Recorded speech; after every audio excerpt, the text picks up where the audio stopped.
Ba kayong ginawang pag-aaral kung tama ba yung 10 years old na ibababa natin yung age of pananagutan para yung isang bata ay makulong sa isang heinous crime?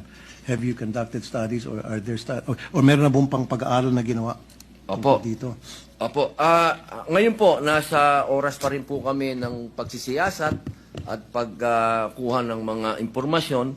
Ang amin pong binabasihan din po ay yung mga bansa din po na katulad natin na miyembro din po ng United Nations. Alam naman po, may mga batas din po dyan patungkol sa kabataan.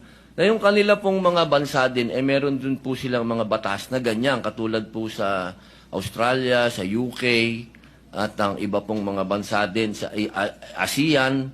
Sa ibang bansa nga po sa ASEAN, may 7 years old pa.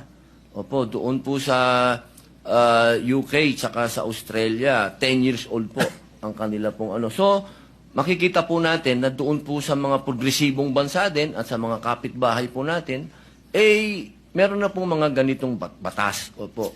Ang katunayan nga po sa amin pong panukala, hindi rin po namin isinasawalang bahala yung dati pong batas, yung Juvenile Act na yan, sapagkat nakita po namin mapakaganda din po talaga ng batas na ito.